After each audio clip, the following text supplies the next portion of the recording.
I'm nervous. And action. This shotgun was never intended for a collector's catalog.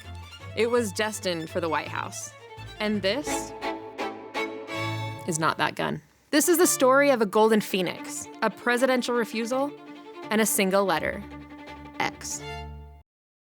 Welcome to Forever the Best There Is, where we look at past, present, possibly future products from Browning.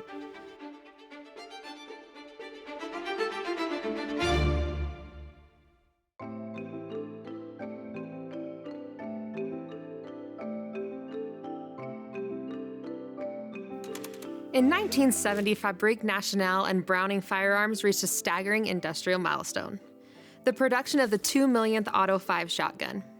Serial number 2 million is a masterpiece. It's got elaborate engraving of ornate filigree entwined with a mythical phoenix and golden griffins. This was more than a number. It was a symbol of rebirth and a celebration of the gun that changed the firearms industry and hunting forever. John M. Browning is the godfather of modern firearms, and in the late 1890s, Browning turned his attention to an entirely new type of firearm: the creation of a reliable, mass-producible semi-automatic shotgun. He invented the Auto 5 shotgun, featuring a long recoil system and the iconic humpback receiver.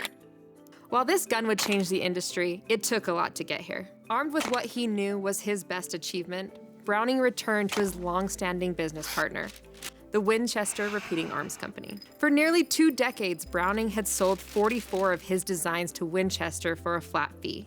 But the Auto 5 was different. Browning wanted a new deal to reflect that. Instead of a one-time payment for the patent, he demanded royalties. He wanted to be a partner in the success. The negotiations fizzled out from here. In 1902, Browning walked out.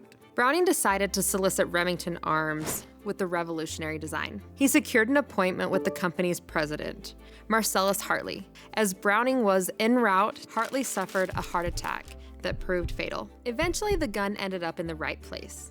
Leadership at FN immediately grasped the genius and commercial potential of the design. They signed a contract with Browning on March 24, 1902, granting FN the exclusive right to manufacture and sell the Auto 5 shotgun across the globe, with the notable exception of the United States. Browning's confidence in his invention and his new partner was so absolute that he personally placed the first order for 10,000 shotguns.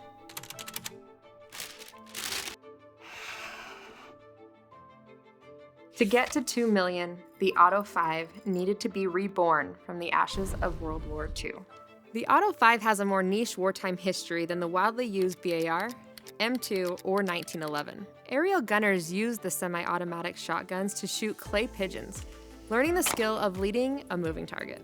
Some of these semi-auto shotguns were even attached to swivel mounts to better simulate how these gunners would use the larger aircraft weapons.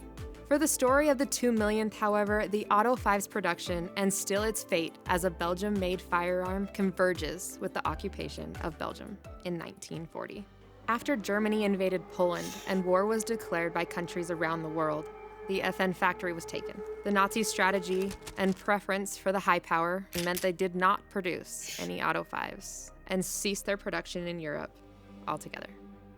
This fell well short of the 2 millionth Auto 5 number. As the tides of war turned against the Axis powers, and as the Nazis fled Belgium, the FN Herstal factory suffered major damage from V1 and V2 rocket attacks. A strange rebirth was started. They neither had the equipment, money, or manpower to just resume operations as normal. And so FN produced jerry cans. With a humble gas can, FN was able to keep the lights on, and in 1952, they resumed production of the wildly popular Auto 5 and continued the climb to 2 million. So maybe this is why, when FN looked back, they found the 1930s design by master engraver Felix Funken, which featured a golden phoenix, the symbol of rebirth. The Auto 5 returns until we have this: the presentation grade 2 million Auto 5.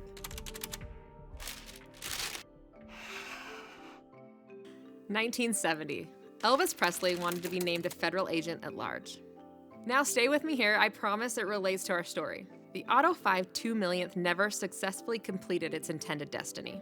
You see, in 1970, the 2 millionth appears as the cover image on the Browning catalog, and the inside cover reads, "This one-of-a-kind shotgun will be preserved as a symbol of the quality that has made the Automatic 5 America's favorite shotgun."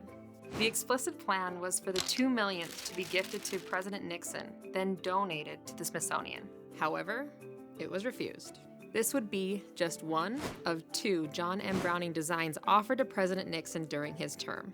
The other, that's where Elvis enters the building. Earlier that same year, when meeting Nixon with the desire to become a federal agent, he brought the president a 1911 pistol.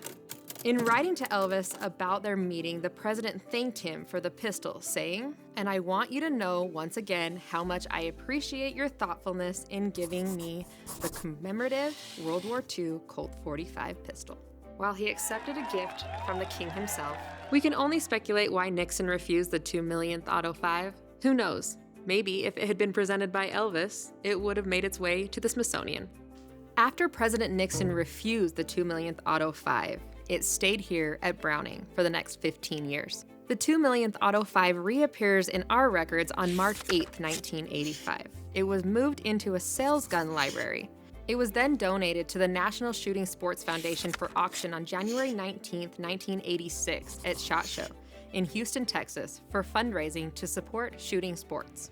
The gun goes silent for 29 years. In October of 2015, it was auctioned by the renowned Maine auction house of James D. Julia, with the winning bid ultimately of $54,625. It has yet to resurface in any public auction and is likely still held by a private owner. As I told you, this is not that gun, but it is identical in every way, except the letter X. By retaining one of these masterpieces, Browning ensured that an example of this significant achievement would remain within its own historical archives and be available for display, study, and as a testament to the company's heritage. We're here at the John M. Browning Firearms Museum in Ogden, Utah, where the very first Auto 5 stands besides one of the final tribute production run. From John M. Browning's workshop to over 2 million made, the Auto 5 remains a milestone in the story of one of the most iconic firearms of all time.